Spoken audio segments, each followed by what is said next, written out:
मार्गशीर्ष पौर्णिमेच्या दिवशी मृग नक्षत्रावर सायंकाळी दत्ताचा जन्म झाला, म्हणून त्या दिवशी दत्ताचा जन्मोत्सव साजरा केला जातो. ब्रह्मा, विष्णू आणि महेश यांच्या दैवी त्रिमूर्तीचे एकत्रित रूप असलेली देवता म्हणजे दत्तात्रय. दत्तात्रयांची 3 शिरे सत्व, रजस आणि तम या 3 गुणांचे प्रतिनिधित्व करतात. महाराष्ट्र, गोवा, आंध्र प्रदेश, कर्नाटक, तेलंगणा आणि गुजरात आणि मध्य प्रदेशच्या अनेक भागांमध्ये भगवान दत्तात्रेयांची विशेष पूजा केली जाते. दत्त जयंती उत्सव काही ठिकाणी 1 दिवस करतात, तर काही ठिकाणी दत्त जयंती सप्ताह असतो. या सप्ताहात 7 दिवस पारायण व नामस्मरण केले जाते.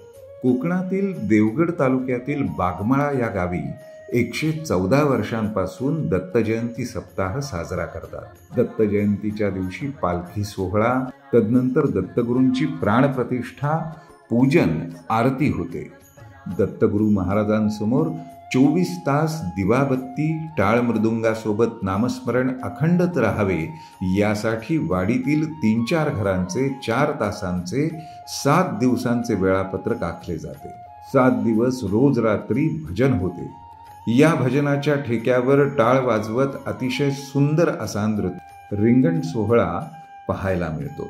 पंचक्रोशीतील भजन मंडळी या 7 दिवसात आपले सादरीकरण करतात. त्यावेळी आसपासच्या गावातील भजन ऐकण्यासाठी येतात. 6 दिवस रोज रात्री वेगवेगळ्या पौराणिक कथांच्या देखाव्यांचेही सादरीकरण होते. 7व्या दिवशी रात्री बैलगाडीला हत्तीची प्रतिकृती बनवून त्यावर भगवे निशाण घेऊन बसवले जाते. या हत्तीची प्रतिकृती एका दिवसात बनवतात, ती बघण्यासारखी असते. या दिवशी रात्री जत्रा असते. पंचक्रोशीतील अनेक लोक या दिवशी जत्रेला येतात. 8व्या दिवशी दहीकाला होतो व 9व्या दिवशी महाप्रसाद दिला जातो.